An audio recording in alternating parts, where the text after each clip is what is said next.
What's up everyone, and welcome to Weird Westeros, where I go over weird histories, lores, and theories from A Song of Ice and Fire. Just because the show is over doesn't mean we can't still talk Game of Thrones.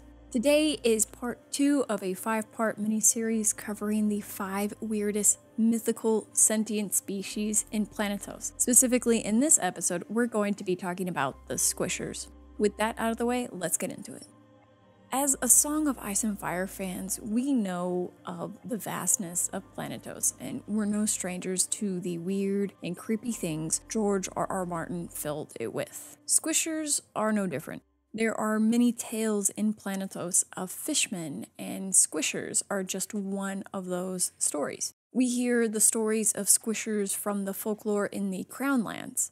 Before Aegon the Conqueror seized control of the area, the Crown Lands were actually a contested land by the River Kings and the Storm Kings.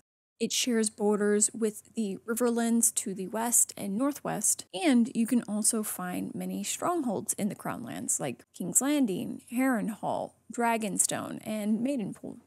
But when we talk about the tale of the Squishers, these stories come from specifically one area, the Cracklaw Point.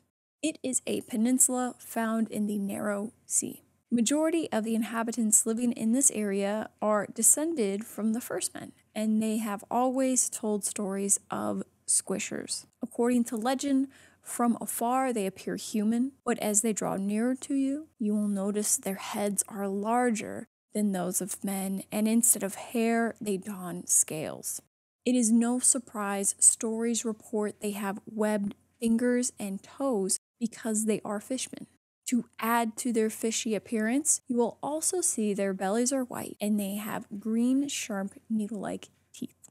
Sir Clarence Crabbe, a legendary hero from Cracklaw Point, was 8 feet tall and strong enough to uproot trees. It has been said that the First Men killed all of the Squishers, but there are other legends that say that Sir Clarence actually fought the Squisher King himself. Either way, this doesn't stop locals from telling stories of how Squishers steal children in the night, using the girls to breed and the boys for food. Some wonder if there is a connection between the Squishers and the House Borel of Sweet Sister, a noble house from the Vale. The ancestors of House Borel were pirate kings until the Starks conquered the area.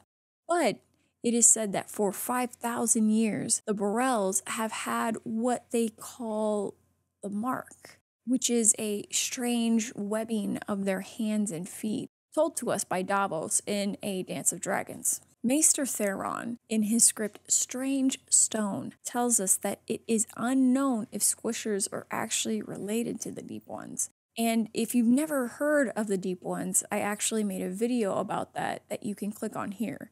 The Strange Stone manuscript is really fascinating because Maester Theron puts forth his theory that the Seastone chair from the Iron Isles and the foundation of Hightower are actually linked because of the black stone material both structures are made of. Theron actually thinks that these structures were made by the Deep Ones and that they were inspired or influenced by the Drowned God. It's all really fascinating stuff. Honestly, I love how George R.R. Martin's world is so filled of weird and interesting things that we can literally just sit here and postulate about the most random tidbits of lore and just find all of these new and interesting stories to tell. So anyway, let me know what you think. Are the Squishers related to the Deep Ones? Are they the children of the Drowned God? Did they destroy the Lorathi maze makers as the legends claim? Not something that we talked about, but I did also make a video on it. Or are these just tales that are told by wet nurses to keep children obedient? Let's get a discussion going down below. Thanks.